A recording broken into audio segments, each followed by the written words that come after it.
A humble 7-year-old girl pays for the coffee of a man who missed his meeting, not knowing he's a millionaire, and her real father.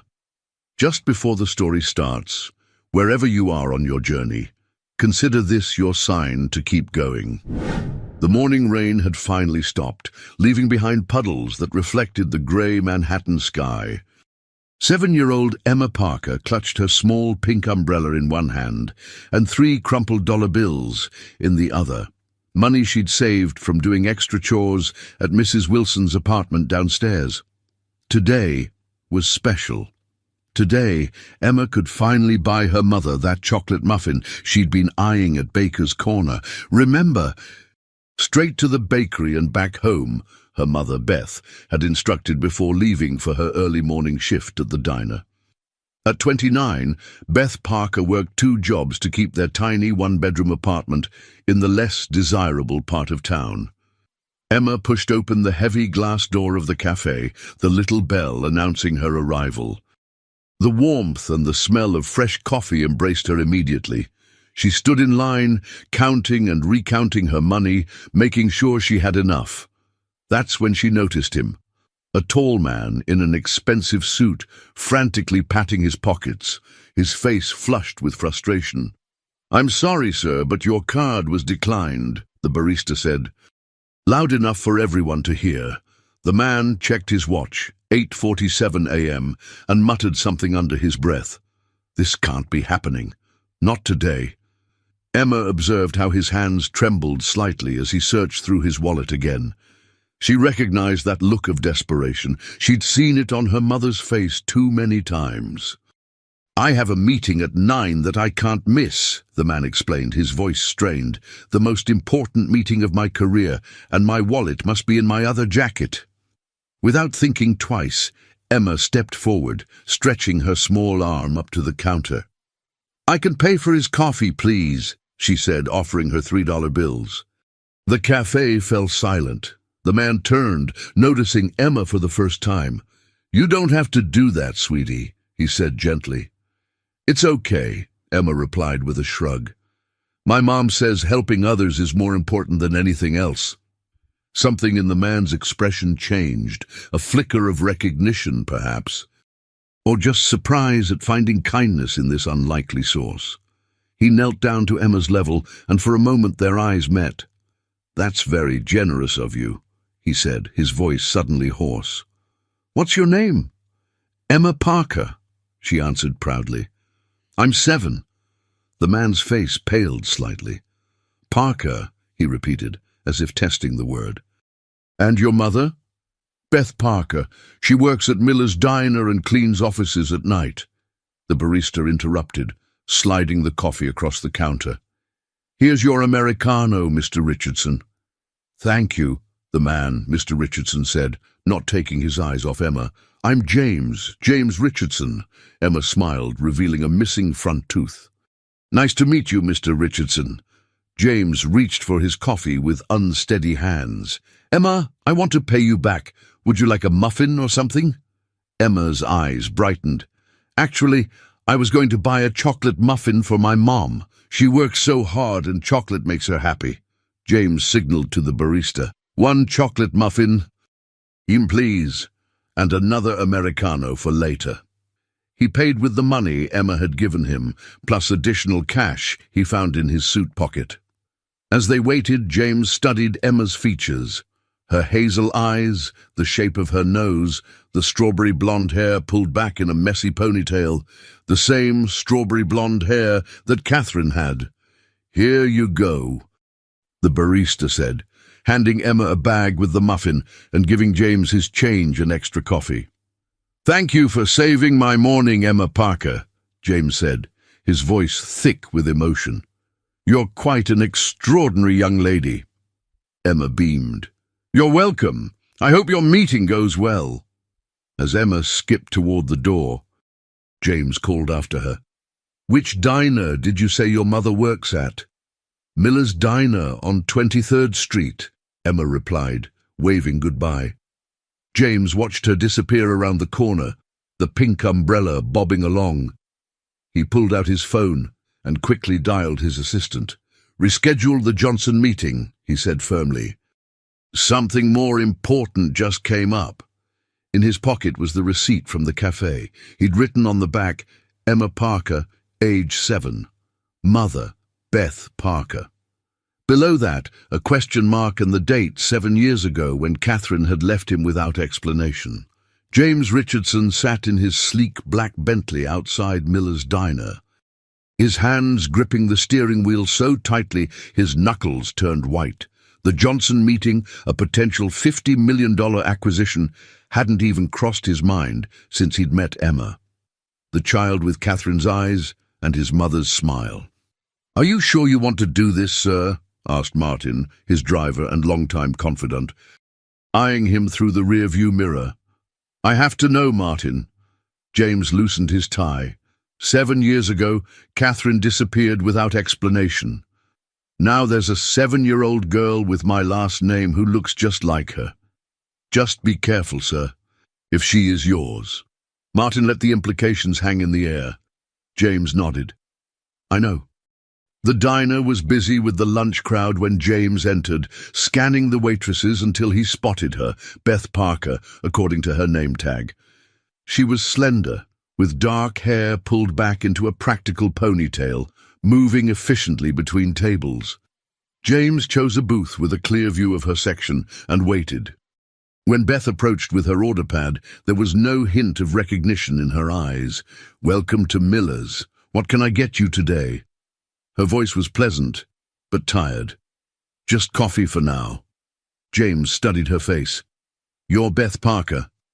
Her smile faltered slightly. "Yes. Have we met before?" "No," James said carefully. "But I met your daughter this morning. Emma, remarkable child." Beth's professional demeanor instantly transformed into maternal alertness. "You met Emma? How?" "At Baker's Corner. She paid for my coffee when my card was declined." He smiled, trying to appear non-threatening. "It was an extraordinary act of kindness." Beth relaxed slightly. "That sounds like Emma, always giving away what little she has." Pride softened her expression. "I'll get your coffee." When she returned, James asked, "Has Emma always been so generous, since she could walk?" Beth placed his coffee down. "Was there anything else?" Actually, James set his business card on the table. Richardson Enterprises, CEO. "I'd like to repay her kindness, perhaps a college fund contribution." Beth stared at the card, her face paling. "You're James Richardson. You know who I am?" Beth's hands trembled slightly as she picked up the card. "Everyone in New York knows Richardson Enterprises." She hesitated. "Thank you for the offer, but we don't need charity." "It's not charity," James insisted. "It's repayment for kindness. Plus, I missed an important meeting because I was so touched by what she did." Beth studied him with newfound wariness. "Why would a man like you care so much about a random child's gesture?" James met her gaze steadily. "Because kindness like that is rare, especially in this city." Before Beth could respond, another waitress called her name. "I need to get back to work," she said, sliding his card back. "Thank you for the thought, Mr. Richardson." As Beth walked away, James noticed a small photograph tucked into her order pad. Emma as a toddler, beaming at the camera. Something inside him ached at the sight.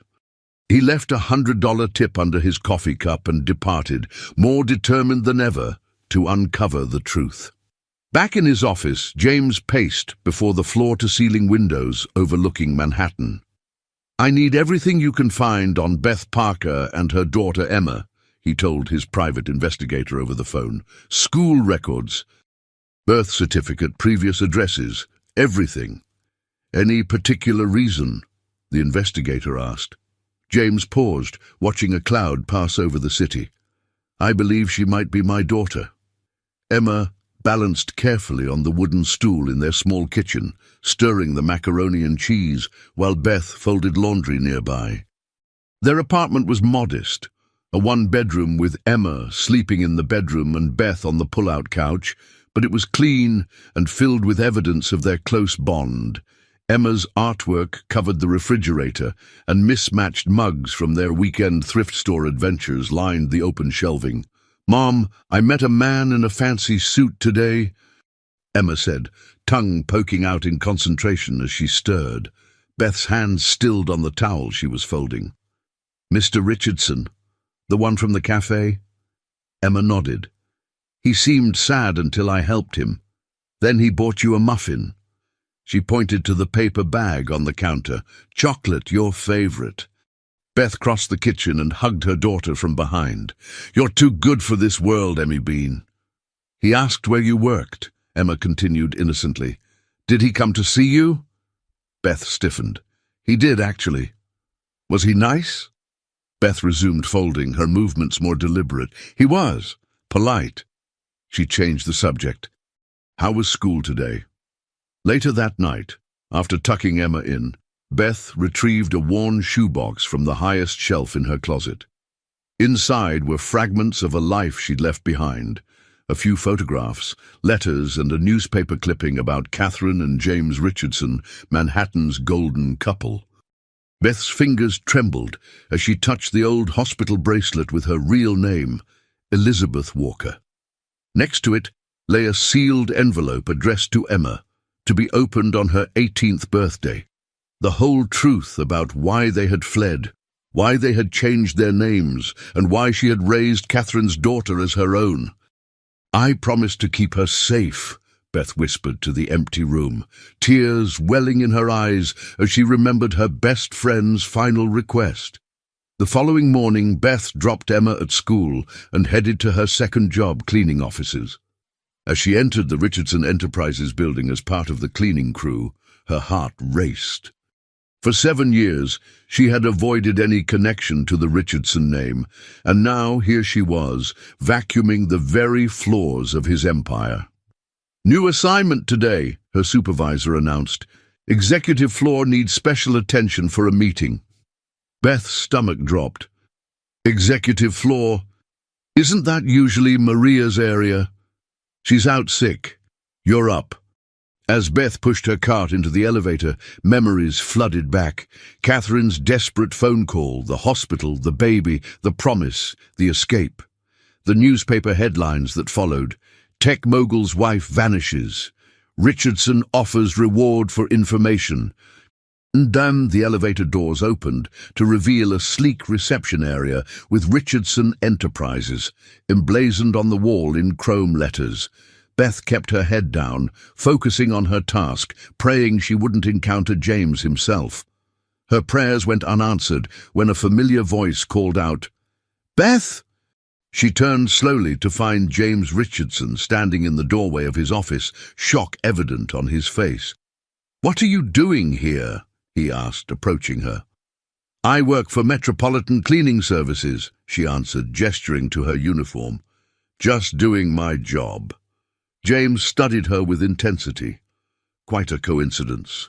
"The city's smaller than it seems," Beth replied, fighting to keep her voice steady. James stepped closer. "I've been thinking about Emma since yesterday. The timing, her age." He paused. "Beth, I need to ask you something directly. Is Emma related to Catherine Richardson?" The vacuum cleaner dropped from Beth's hand with a loud clatter. "I don't know what you're talking about," Beth said, retrieving the vacuum cleaner with shaking hands. "I think you do." James's voice was gentle but firm. "Emma is 7. Catherine disappeared 7 years ago.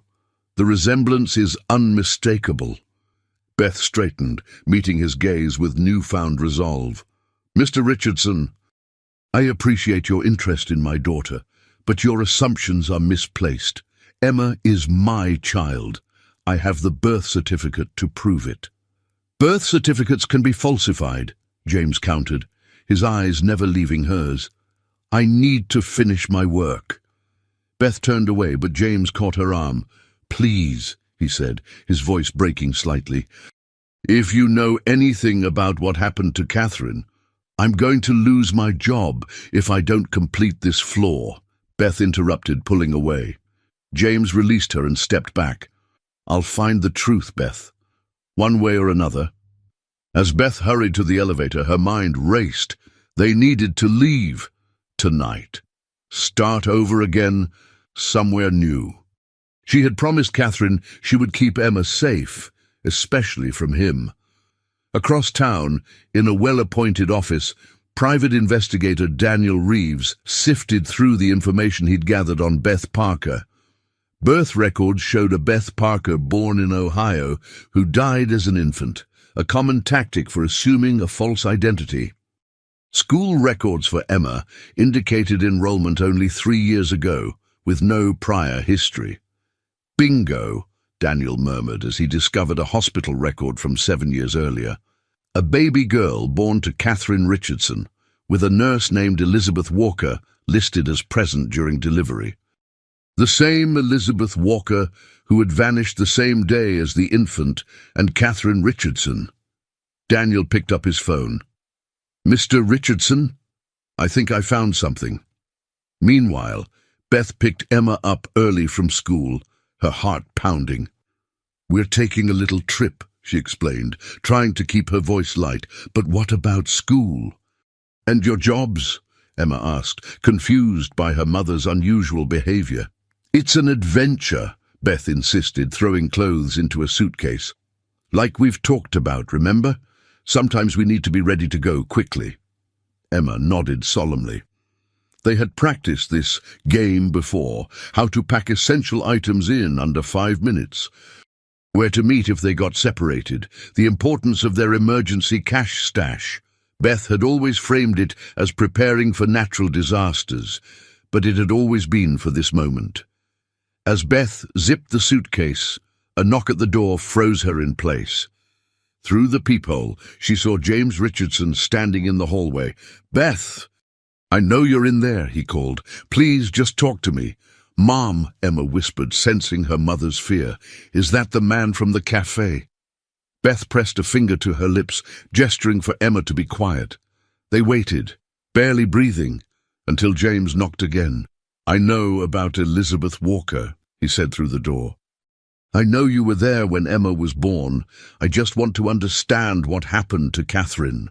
Beth closed her eyes, memories washing over her. Catherine's bruised arms, the whispered confessions during night shifts at the hospital where they'd worked together, the fear in her friend's eyes when she discovered she was pregnant. "He can't know about the baby," Catherine had said. "He'll never let me leave if he knows." Another knock, more insistent. "There's more at stake than you realize," James called. "Things about Catherine you don't know." Beth's hand hovered over the doorknob. 7 years of running, of looking over her shoulder, of building a life from nothing. Could she keep running forever? "Mom?" Emma tugged at her sleeve. "Why are we hiding from the nice man?" In that moment, Beth made her decision. She opened the door a crack, chains still in place. "You have 5 minutes," she told James. "In the cafe across the street. Emma stays with Mrs. Wilson downstairs." James nodded, relief evident in his features. "Thank you." As Beth arranged for Emma to stay with their neighbor, she wondered if she was making the biggest mistake of her life, or finally facing a truth that couldn't stay buried any longer. The cafe was nearly empty when Beth slid into the booth across from James. Neither spoke for a moment. The weight of 7 years of secrets hanging between them. "Elizabeth Walker," James finally said. "That's your real name." Beth nodded slightly. "I haven't used that name in a long time." "You were a nurse at Mount Sinai. You worked with Catherine." James pushed a folder across the table. "You disappeared the same day she did, with her baby." Beth left the folder untouched. "What do you want from me, James?" "The truth," his voice cracked with emotion. "What happened to my wife? Why did she leave? And is Emma?" He couldn't finish the question. Beth wrapped her hands around her coffee cup, drawing strength from its warmth. "Before I tell you anything, I need to know something first." "Did you hurt her?" James recoiled as if slapped. "Hurt Catherine? Never. I loved her more than anything." "Then why was she so afraid of you?" Beth challenged. "Why did she make me promise to keep Emma away from you at all costs?" Confusion washed over James's face. Afraid? Catherine wasn't afraid of me. We were happy, planning for a family. Our future. He ran a hand through his hair in frustration. There were no signs. One day everything was normal. The next, she was gone.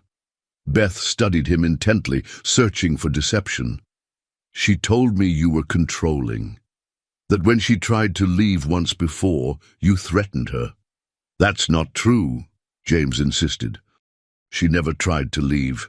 We argued sometimes, like any couple, but I never threatened her. He leaned forward. Beth, someone is lying. Either Catherine lied to you, or you're lying to me now. The certainty in his eyes made Beth uneasy. She had built her entire understanding of James Richardson on Catherine's terrified accounts. What if there was more to the story? The night before she disappeared, James continued, we had dinner at home. We talked about names for the baby we hoped to have someday. She seemed happy, Beth. The next morning, she said she was going shopping. She kissed me goodbye. His voice broke. I never saw her again. That doesn't make sense, Beth said, shaking her head. She called me panicking, saying she needed to get away from you. When I got to her, she was in labor. She made me swear I would take her baby somewhere safe, somewhere you couldn't find her. James stared at Beth, processing this revelation. Catherine was pregnant when she left me. And you've been raising our child? Beth hesitated, then nodded. Emma is Catherine's daughter. And mine, James added, his voice a mix of wonder and pain. Biologically, yes, Beth conceded. But I'm the only mother she's ever known. James closed his eyes briefly, absorbing the confirmation of what he had suspected since seeing Emma in the cafe. When he opened them again, there was a new determination in his gaze. There's something you don't know about Catherine, he said quietly. Something that might explain her behavior. Beth tensed. What? Catherine was diagnosed with a psychiatric condition shortly before we met. She managed it well with medication, but sometimes... He hesitated. Sometimes she would become paranoid, convinced people were plotting against her. Beth shook her head vehemently. No, she wasn't paranoid. She showed me bruises. Bruises? James looked genuinely shocked. I never laid a hand on her, never. Then how do you explain... I can't, James interrupted. But I can show you these. He pulled out his phone and showed Beth a series of text messages from the days before Catherine's disappearance. Messages to someone named Marcus, arranging meetings, expressing affection. Beth stared at the messages in disbelief. She was having an affair. I found these after she vanished. I hired investigators thinking she'd run off with this man, but they never found any Marcus in her life. James put the phone away. What if the bruises, the fear, what if it was all connected to him, not me? Beth felt the ground shifting beneath her. For 7 years, she had believed she was protecting Emma from a monster. What if she'd been wrong? As Beth struggled with this possibility, the cafe door opened and Emma burst in, followed by a flustered Mrs. Wilson. "Mom!" Emma called out, rushing to their table. "I told Mrs. Wilson I needed to use the bathroom, but I really wanted to see you and Mr. Richardson again." Beth and James froze as Emma climbed onto the bench beside James, smiling up at him with innocent curiosity. "Did you know," Emma said to James, "that you have the same color eyes as me? Mom says I got my eyes from an angel." The revelation of Emma's sudden appearance left both adults momentarily speechless. Mrs. Wilson apologized profusely as she approached their table. "I'm so sorry, Beth. She said she needed the restroom, and before I knew it, she darted across the street." "It's all right, Clara," Beth assured her, though her eyes never left Emma, who was now chattering animatedly to James about her school art project. "I'll take her back with me," Mrs. Wilson offered, reaching for Emma's hand. "Actually," James interjected, looking to Beth for permission, "perhaps Emma could stay? We were just getting to know each other better." Beth hesitated. torn between her instinct to protect Emma and the dawning realization that she might have been wrong about James. "It's okay, Clara. Thank you for watching her." After Mrs. Wilson left, Emma looked between the two adults curiously. "Were you talking about me? You both look serious."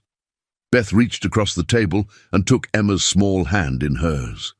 "Emma, remember how I told you that families come in all different shapes and sizes?" Emma nodded, her expression solemn.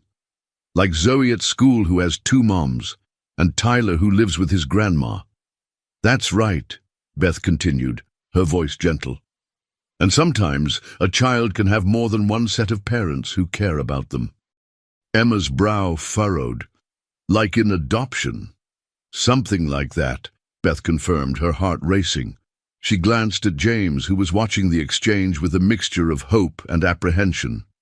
"Emma," James said carefully, "I knew your mother, your birth mother, a long time ago." "You knew my angel mom?" Emma's eyes widened. "The one who had to go to heaven." James looked questioningly at Beth, who nodded almost imperceptibly. "Yes," he said, his voice thick with emotion, "and she was very special to me." "Is that why you were sad at the cafe? Because you missed her?" Emma asked, with the innocent directness only a child could manage. James swallowed hard. "Yes, that's part of it." Beth watched their interaction with a growing sense of uncertainty. James showed none of the controlling, dangerous behavior Catherine had described. Instead, he was gentle, patient, and clearly moved by his daughter's presence. "There's something I need to show both of you," Beth said suddenly, making a decision. "Back at our apartment." 20 minutes later, they gathered in the small living room as Beth retrieved the shoebox from her closet. She removed the sealed envelope addressed to Emma. "Catherine, your birth mother, gave me this before she died," Beth explained, her voice trembling slightly. "She asked me to give it to Emma when she turned 18. But I think we need to read it now." "Catherine died?" James asked, shock evident in his voice. "How? When?" "Complications after childbirth," Beth said quietly. "She hemorrhaged. The doctors couldn't stop it." She handed the envelope to James. "She wrote this in her final hours." With shaking hands, James opened the envelope and began to read aloud. "My dearest Emma, if you're reading this, it means I didn't survive to raise you myself, and Beth has kept her promise to be the mother I couldn't be. I need you to understand why I made the choices I did. The man listed on your birth certificate, Marcus Delaney, is not your biological father.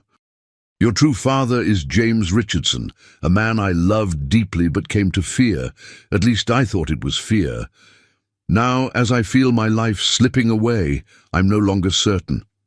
The truth is, Emma, my mind hasn't been reliable. The doctors called it delusional disorder.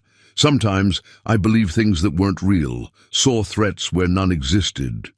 James tried to help me, but I resisted, convinced he was the enemy when he was only trying to save me from myself. I stopped taking my medication when I learned I was pregnant, terrified it would harm you. Without it, the delusions returned. I became convinced James would take you away, that he was plotting against us. I created evidence, self-inflicted bruises I blamed on him, recordings I edited to twist his words. Beth doesn't know this. She believed she was rescuing us. If James finds you someday, please give him a chance. He deserved better than my betrayal. With eternal love, your mother. Catherine." The letter dropped from James's hands as he looked up at Beth, whose face had drained of all color. "She lied to me," Beth whispered, tears streaming down her face. "All this time, I thought I was protecting Emma from you when—" "You were doing exactly what a mother should," James finished for her, "protecting her child at all costs." Emma, who'd been listening quietly, slipped her hand into James's. "Does this mean you're my real dad?" Before he could answer, there was a sharp knock at the door. Beth wiped her tears and went to answer it, finding a stern-faced woman in a business suit standing in the hallway. "Elizabeth Walker?" the woman asked.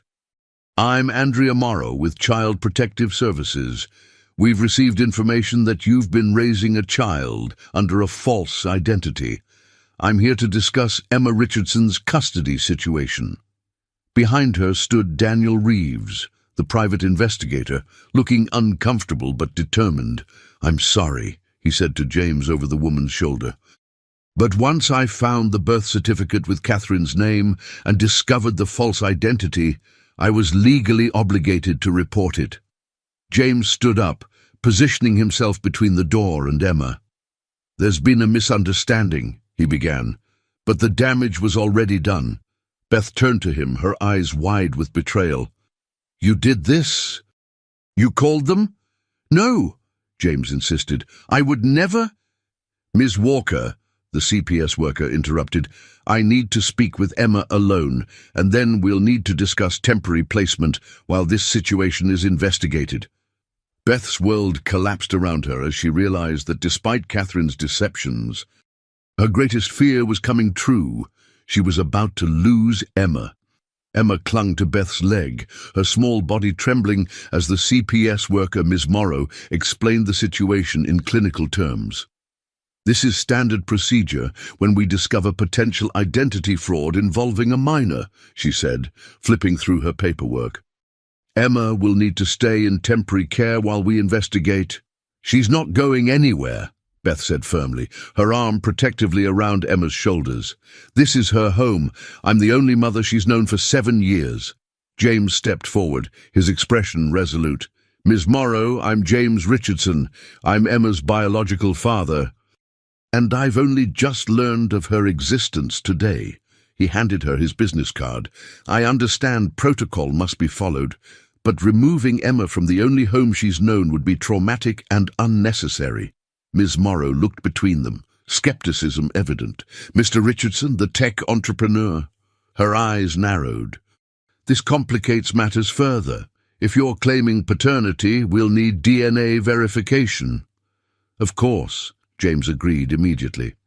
"But in the meantime, surely Emma can remain with Beth." "I have no objection. In fact, I insist upon it."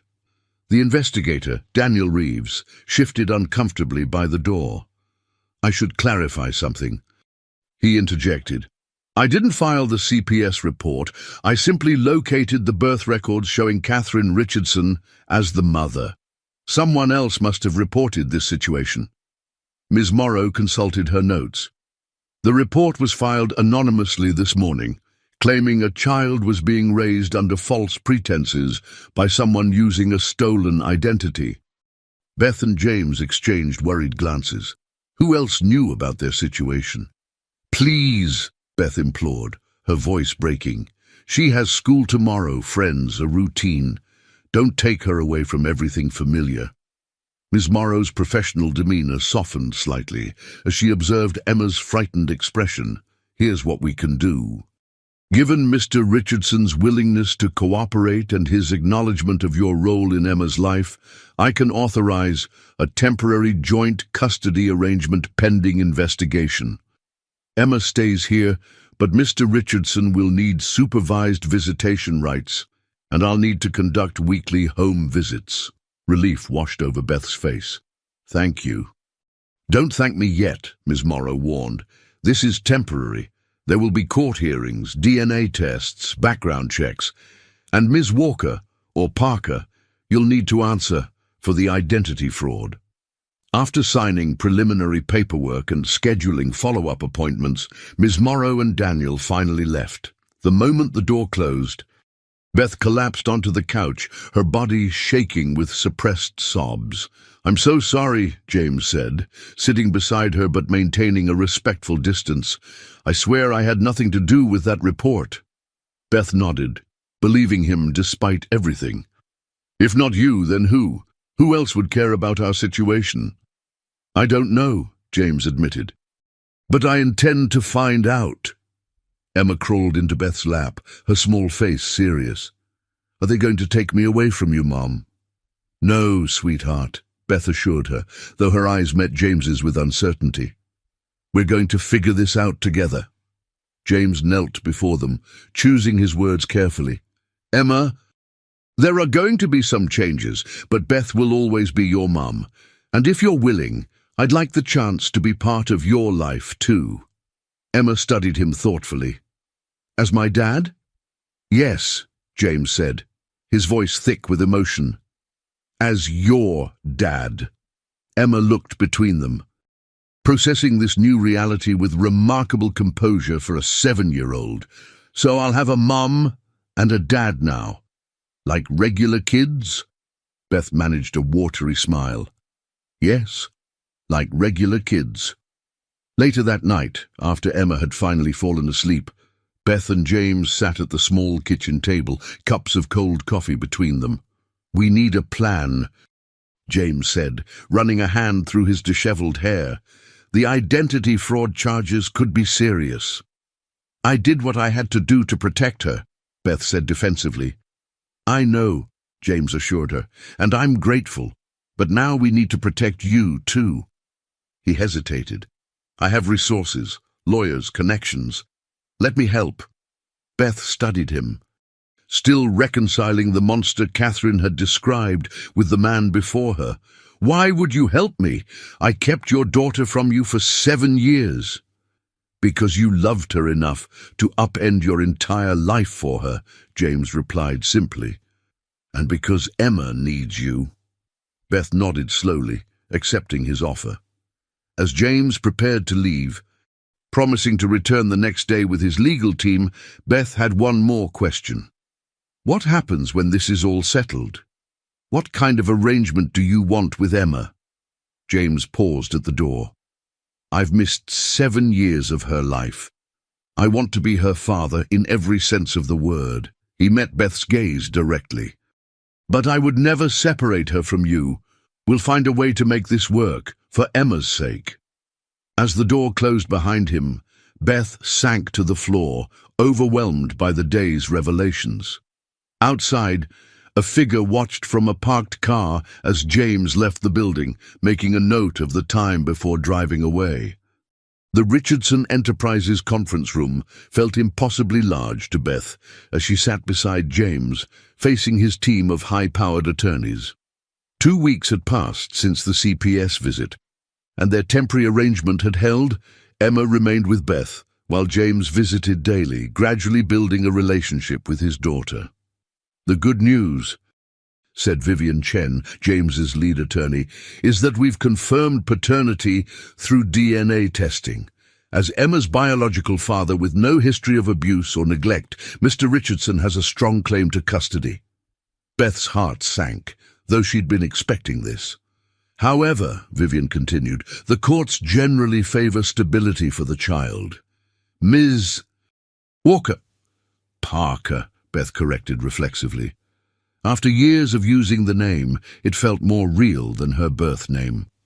"Ms. Parker," Vivian amended, "has been Emma's primary caregiver for 7 years. No judge would completely sever that relationship."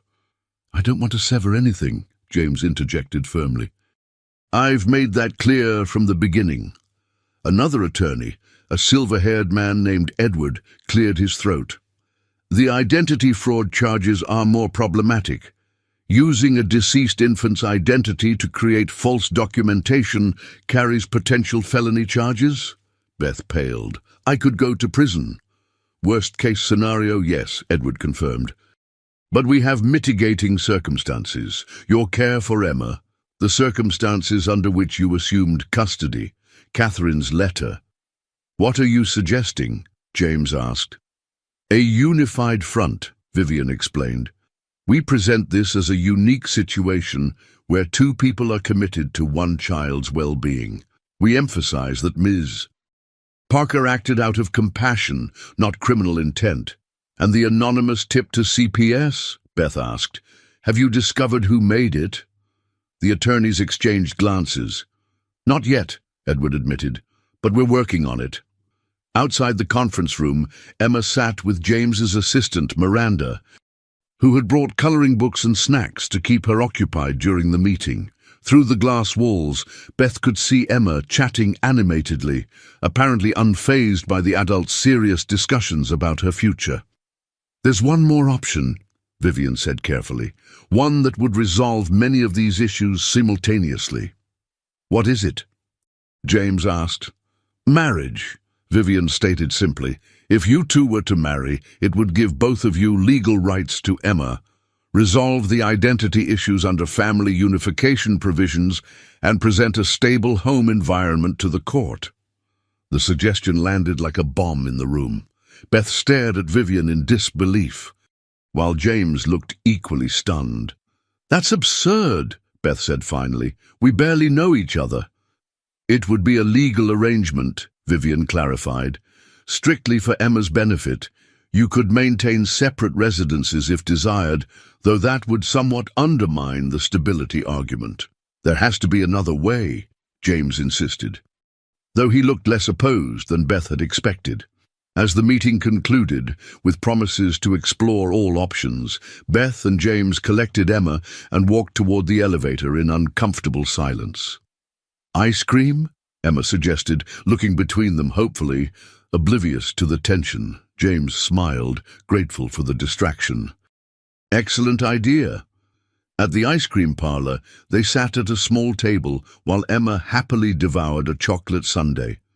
Beth watched James interact with Emma, his genuine delight in her stories, his patience with her endless questions, his obvious love for this child he'd only just discovered. "She has Catherine's laugh," James observed quietly. Beth nodded. "And your determination. Once she sets her mind to something, there's no changing it." "Like insisting on paying for a stranger's coffee?"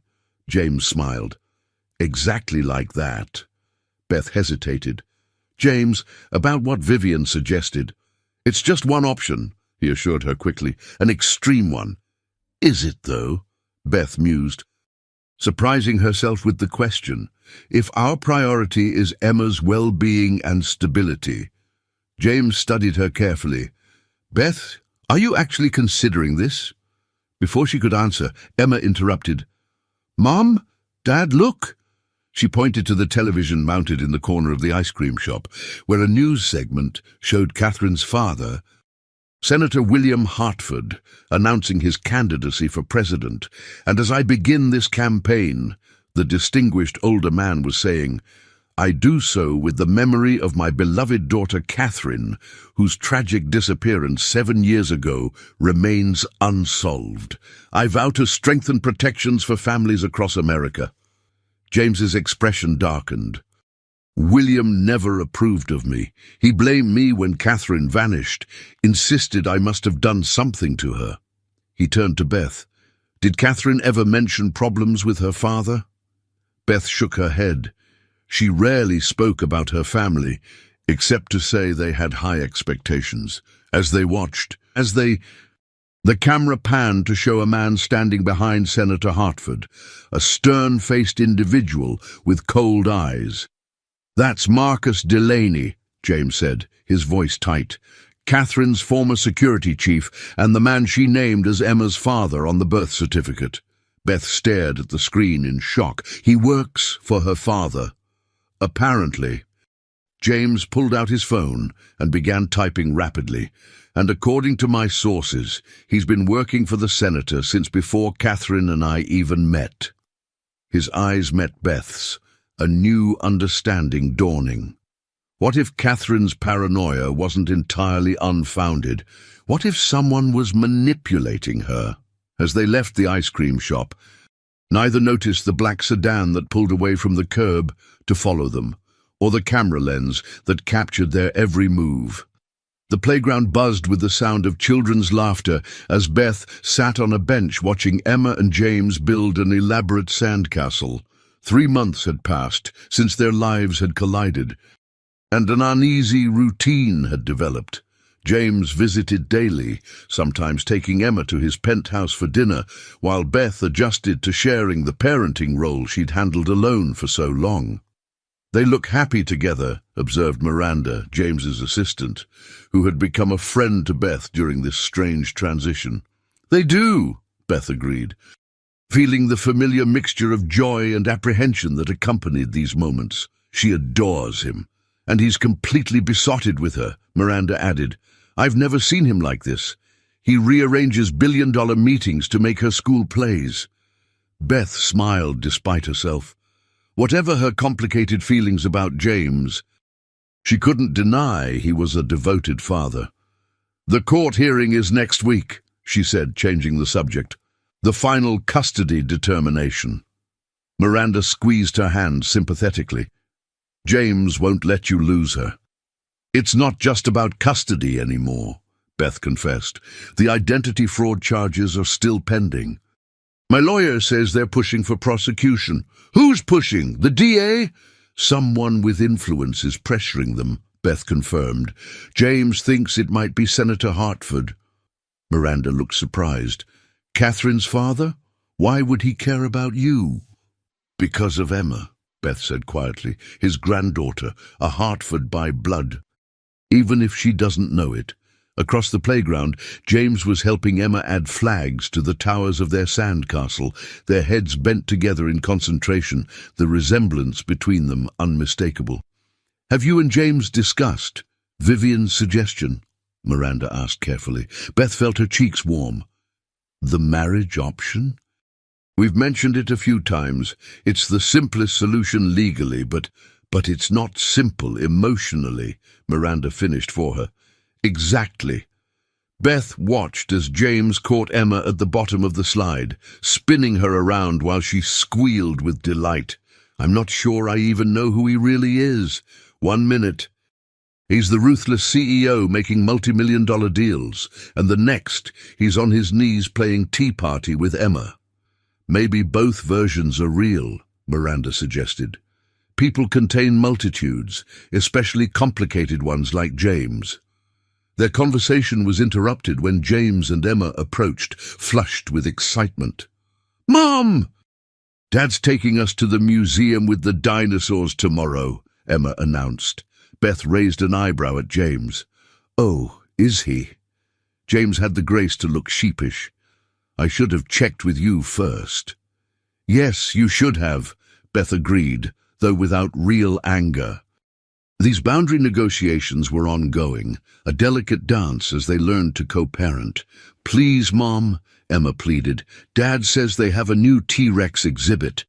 Beth relented, as they all knew she would. All right, but homework first. As Emma skipped ahead toward the park exit, James fell into step beside Beth. I've been meaning to talk to you about something, he said in a lowered voice. My investigator found some disturbing information about Marcus Delaney. What kind of information? He was more than just Catherine's security chief. He was monitoring her, reporting her activities, her conversations, her medical appointments back to her father. James's expression was grim, and he was with her the day before she disappeared. Beth stopped walking. You think he had something to do with her death? I don't know, James admitted.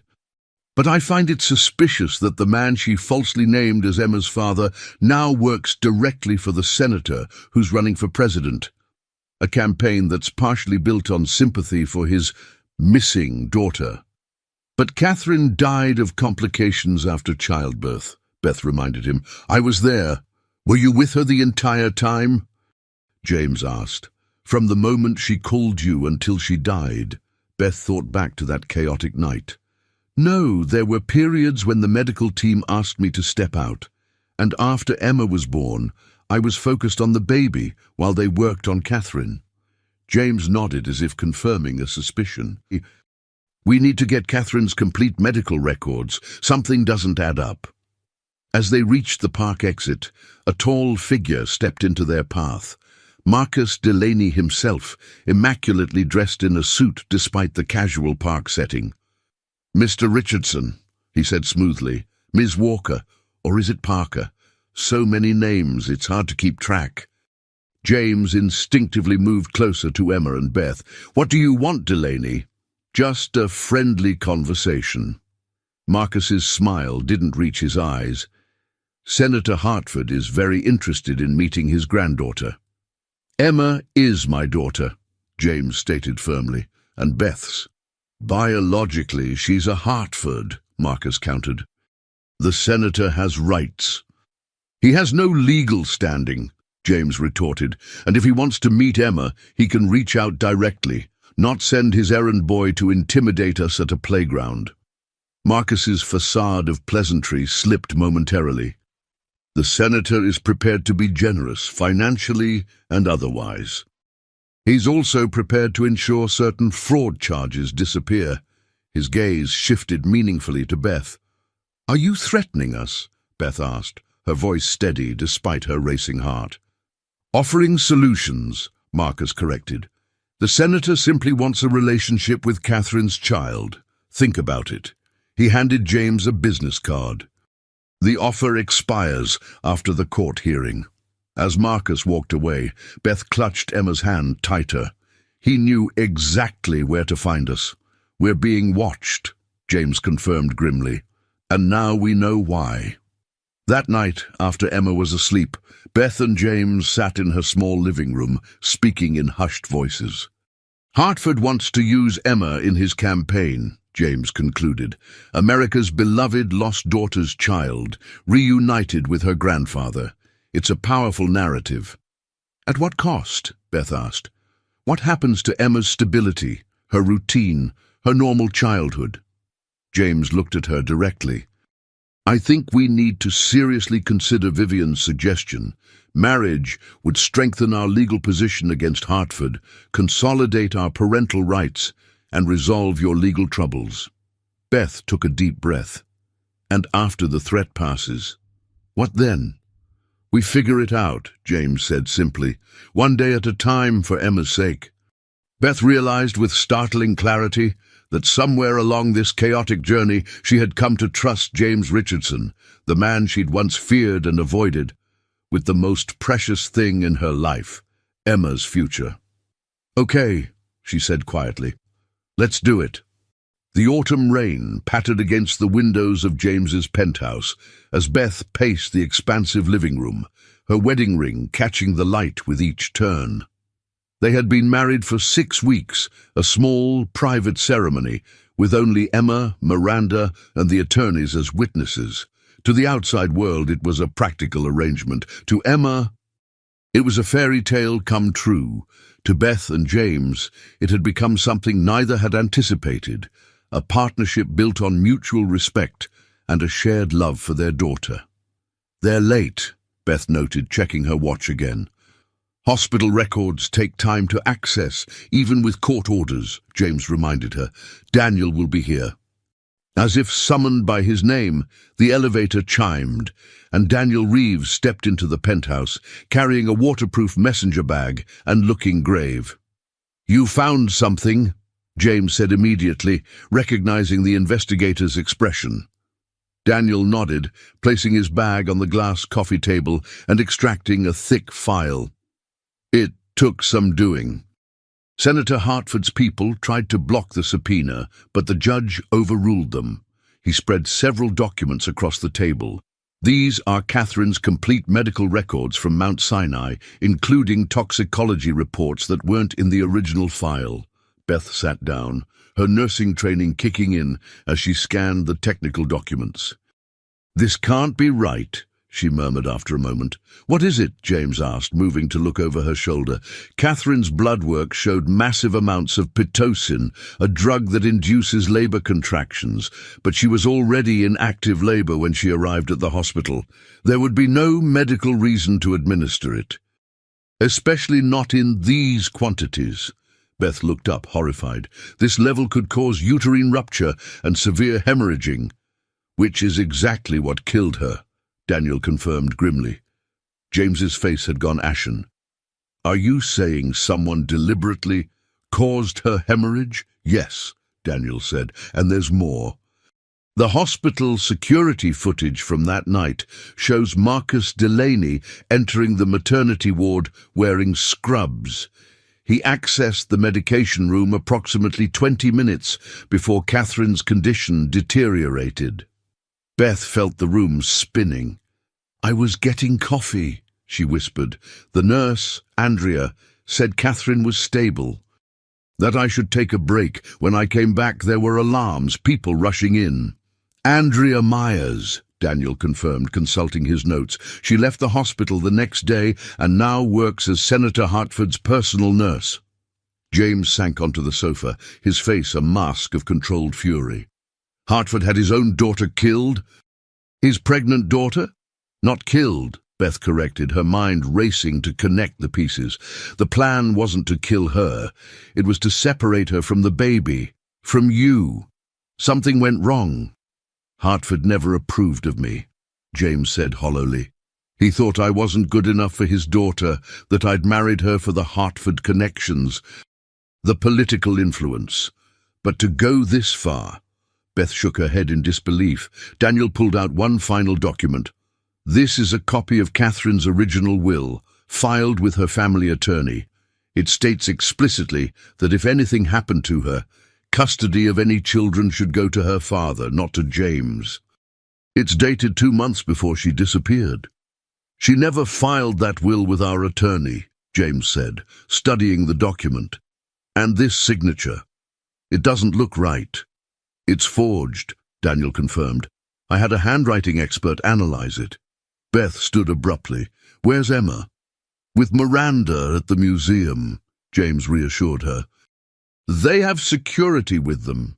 We need to get her back here now, Beth insisted. If Hartford realizes we've discovered this... The penthouse elevator chimed again, and all three froze. The doors slid open to reveal Miranda, her face streaked with tears, her hands trembling as she clutched her phone.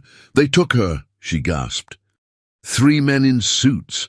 They showed museum security some kind of document, said they were with child services. I tried to stop them, but they...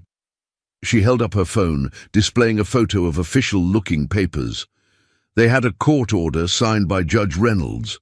Reynolds is on Hartford's campaign finance committee, Daniel said quietly. James was already on the phone to his security team, his voice deadly calm, despite the panic in his eyes. Beth stood motionless, a terrible realization washing over her. The marriage, she whispered. It made us a target. Hartford couldn't challenge us separately. But together, with your resources and my legal status as her mother, we became a real threat to his plans for Emma. James ended his call and turned to them, his expression resolute. My team is tracking them. Hartford has a campaign event at the Rosewood Hotel in an hour. He's planning to announce Emma as his long-lost granddaughter, rescued from an unstable environment. Using a 7-year-old child as a political prop, Beth said bitterly, after having her mother killed. He won't get away with it, James vowed, grabbing his coat. Daniel, get these documents to the DA immediately. Miranda, alert our attorneys and have them meet us at the Rosewood. As they rushed to the elevator, Beth caught James's arm. What if we can't stop him? What if he's already told Emma terrible things about us? James took her hand, his grip steady and sure. Emma knows who loves her. She's smart and strong, just like her mother's, both of them. For the first time since meeting James Richardson, Beth saw him not as the wealthy CEO, or as Catherine's controlling husband, or even as Emma's biological father, but as her partner in the truest sense, bound not just by law or circumstance, but by an unbreakable commitment to their child. Let's go get our daughter, she said. The grand ballroom of the Rosewood Hotel buzzed with anticipation as Senator William Hartford stood at the podium, his distinguished white hair and patrician features projecting trustworthiness and authority. Behind him, campaign banners proclaimed, Hartford for America, family first. 7 years ago, the senator intoned solemnly, my beloved daughter Catherine vanished without a trace. Today, I stand before you with both heartbreaking news and a miraculous revelation. In the service corridor behind the ballroom, Beth and James moved swiftly past catering staff, following the hotel's security chief, who had been swayed by a combination of James's reputation and a glimpse of the damning medical records. She's in a room just off the stage, the security chief whispered. 2 of the senator's aides are with her. And Marcus Delaney? James asked tensely. In the ballroom, stage right. Beth's heart pounded as they approached the door marked Green Room. Through the small window, she could see Emma sitting on a velvet sofa, wearing a new dress she didn't recognize, her expression confused and frightened as a woman applied powder to her face. When I give the signal, the security chief murmured, my team will cut the power to the microphones and video feed. You'll have approximately 30 seconds before the backup systems engage. James nodded grimly. That's all we need. Inside the ballroom, Senator Hartford continued his speech. I recently learned that my daughter Catherine gave birth to a child before her disappearance, a beautiful granddaughter who has been kept from her family, her heritage, and her rightful place in the world. Murmurs rippled through the audience of donors and press. Cameras flashed as the senator gestured toward the side of the stage. Today, I'm honored to introduce you to Emma Hartford, Catherine's daughter and my granddaughter. The security chief pressed his radio earpiece. Now, he whispered. Instantly, the ballroom plunged into confusion as the microphones cut out and the large video screens went dark. James and Beth burst through the green room door, startling the aides inside. Emma, Beth cried. Mom! Dad! Emma jumped up from the sofa and ran to them, throwing herself into Beth's arms as James positioned himself between them and the stunned aides. You have no right, one of the aides began, but James cut him off. We have every right, he said coldly. That court order was obtained under false pretenses, and kidnapping charges are being filed as we speak. Beth knelt to Emma's level, quickly checking her over. Are you okay, sweetheart? Did they hurt you? Emma shook her head, tears streaming down her face. They said you and Dad were bad people who stole me. Were bad. They said my real name is Emma Hartford and I have to live with my grandfather now. That's not true, Beth assured her, wiping away her tears. Your name is Emma Parker Richardson, and your home is with us. The backup power systems engaged, and the senator's voice boomed through the ballroom once more. Technical difficulties. As I was saying, my granddaughter, let's go, James urged, lifting Emma into his arms as they hurried back toward the service corridor. They had almost reached the exit when Marcus Delaney stepped into their path, his hand inside his jacket in an unmistakable threat. The senator is not finished with his announcement, Marcus said coldly. Move aside, Delaney. James commanded, shielding Beth and Emma with his body. You have no idea who you're dealing with, Marcus replied. The senator's influence extends far beyond what you can imagine. Even with your resources, Richardson, you can't win this fight. We already have, Beth said, stepping forward with newfound courage. We know what you did to Catherine. The medical records, the security footage from the hospital, all of it's with the district attorney now. Uncertainty flickered across Marcus's face for the first time. Murder, kidnapping, fraud, James listed grimly. Not even Hartford can make those charges disappear. A commotion from the ballroom suggested the news was already breaking. Phones were ringing throughout the crowd as the first media alerts went out. Breaking, evidence suggests foul play in Catherine Hartford Richardson's death.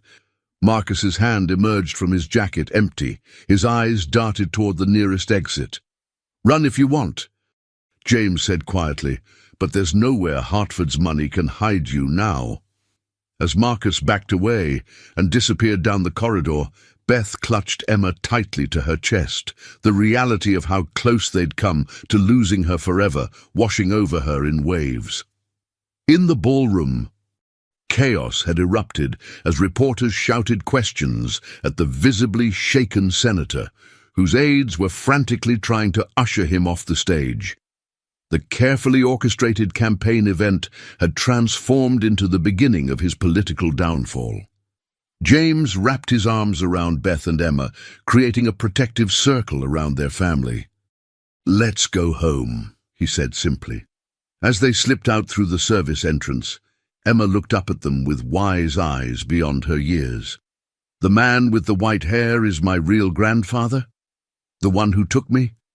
Beth and James exchanged a look, silently agreeing on honesty. "Biologically, yes," James explained gently. "But family is about love and trust, not just blood. Like how Mom isn't my biological mother, but she's still my real mom," Emma asked. "Exactly like that," Beth confirmed, pressing a kiss to Emma's forehead. "And you and Dad got married to keep me safe?" Emma continued, piecing together conversations she'd overheard. James smiled, his eyes meeting Beth's over Emma's head. "We got married for many reasons, Emma. Keeping you safe was the most important one." As they stepped into the waiting car, Beth realized something had shifted between her and James, something that had been gradually changing over the past months without either of them fully acknowledging it. What had begun as a practical arrangement for Emma's sake had evolved into something neither of them had expected. A genuine family, bound not just by circumstance, but by choice. Later that night, with Emma finally asleep in her bed at the penthouse, Beth joined James on the balcony overlooking the glittering city. News channels were already reporting Senator Hartford's withdrawal from the presidential race amid allegations of involvement in his daughter's death. "What happens now?" Beth asked, accepting the cup of tea James offered. "Hartford will fight the charges, but with the evidence we have, he won't win," James replied. "Marcus Delaney was apprehended trying to board a private plane. He's already offering to testify against the senator in exchange for leniency." "I meant with us," Beth clarified softly. "Our arrangement." James turned to face her, his expression earnest in the moonlight. "This was never just an arrangement for me, Beth, not really." He hesitated. "I know it didn't start under ideal circumstances, but these past months with you and Emma, they've been the happiest of my life." Beth felt a familiar warmth spread through her chest. The same feeling she experienced watching James and Emma build sandcastles or hearing them laugh together over breakfast. "Mine too," she admitted, "against all odds." So perhaps," James suggested tentatively, "we could stop calling it an arrangement and start calling it what it really is." "And what's that?" Beth asked, though she already knew the answer in her heart. James took her hand, his touch no longer that of a business partner or co-parent, but of someone who had walked through fire beside her and emerged on the other side, changed but unbroken. "A family," he said simply. "A real one." As Beth leaned into his embrace, she thought about the extraordinary journey that had brought them here. From a chance encounter over coffee to standing united against powerful enemies. 7 years of secrets had finally given way to truth, and in that truth they had found something none of them had been looking for. A second chance at happiness. Tomorrow would bring more challenges, court appearances, media attention, and the ongoing process of healing. But tonight, in the quiet aftermath of the storm, Beth allowed herself to believe in the future they were building together, one day at a time.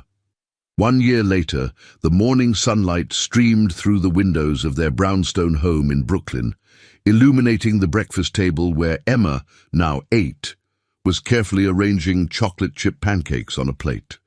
"Do you think they're perfect enough?" she asked Beth, who was supervising the operation with amused pride. "They're absolutely perfect," Beth assured her, helping Emma add a dollop of whipped cream. "Dad will love them." The past year had brought remarkable changes to all their lives.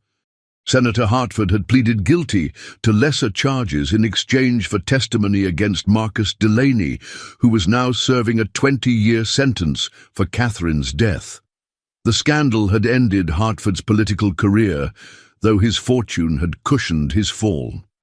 Beth's identity fraud charges had been dismissed given the extraordinary circumstances, and she had legally reclaimed her birth name, Elizabeth Walker Richardson, while maintaining Beth in her daily life. She had also returned to nursing part-time at a pediatric clinic, reclaiming the career she had abandoned when fleeing with Emma. James appeared in the doorway, feigning surprise at the elaborate breakfast display. "What's all this?" "Happy anniversary," Emma exclaimed, rushing to hug him. "1 year since you and Mom got for real married." James and Beth exchanged smiles over Emma's head. 6 months after their practical courthouse wedding, they had held a second ceremony, this time with vows that spoke of love rather than legal strategy, of choice rather than necessity. "The best decision I ever made," James said, meeting Beth's eyes with genuine warmth. Both times. After breakfast, they walked to Emma's school together, a daily ritual they both treasured. Along the way, Emma chatted about her upcoming science project, her words punctuated by animated gestures that reminded Beth so much of Catherine that it sometimes took her breath away. "Mrs. Wilson is coming for dinner tonight, right?" Emma confirmed as they approached the school gates. "Yes, and Miranda and Daniel too," Beth replied. Adjusting Emma's slightly crooked backpack, Mrs. Wilson had become a beloved grandmother figure to Emma, while Miranda and Daniel, now engaged themselves, remained part of their extended family circle. The unlikely bonds forged during crisis had strengthened into lasting connections. "And we're going to the cafe after school?" Emma asked, her eyes bright with anticipation. James nodded. "Wouldn't miss it." After waving goodbye to Emma, James took Beth's hand as they walked back toward home. "Are you ready for today?" he asked gently. Beth nodded. "It feels right.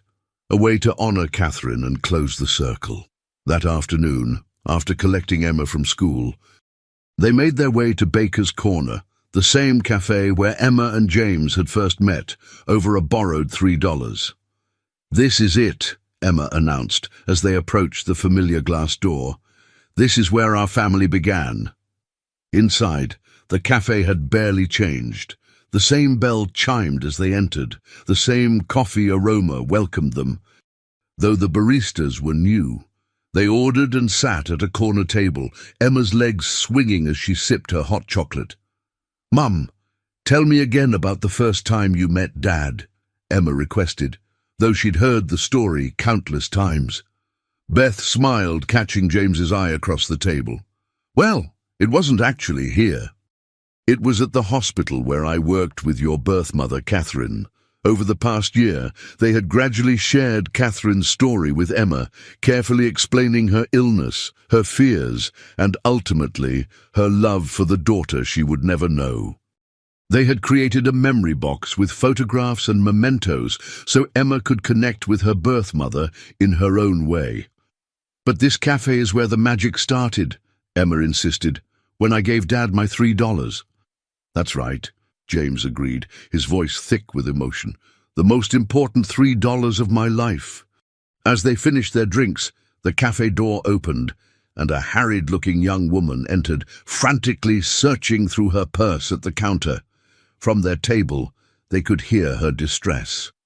"I'm so sorry. My card must be in my other coat.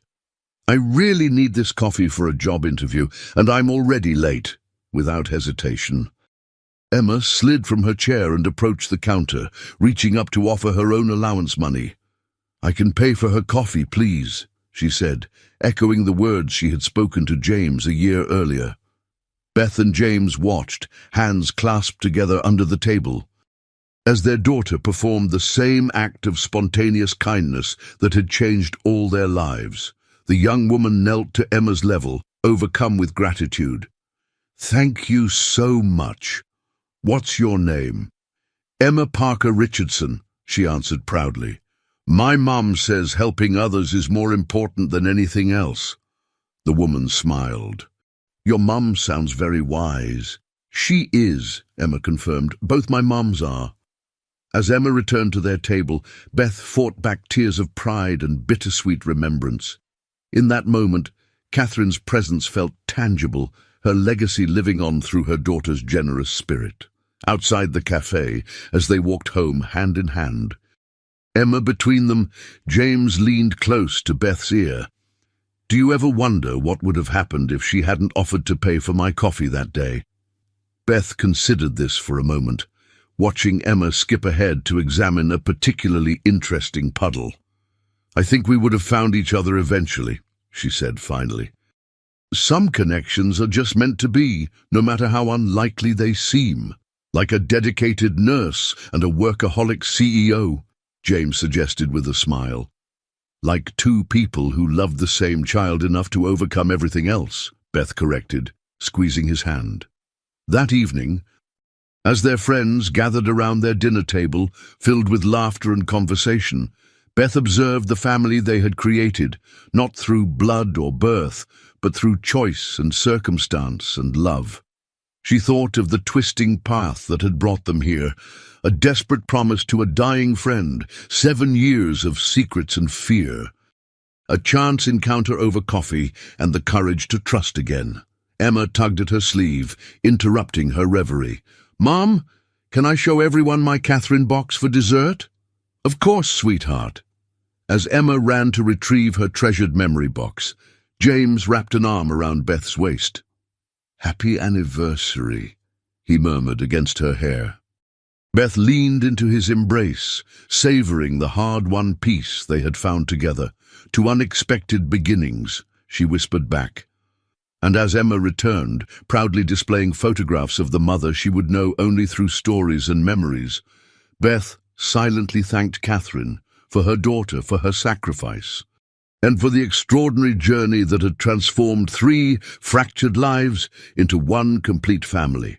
The little girl who had once offered $3 to a stranger had unknowingly purchased something priceless, a second chance for all of them.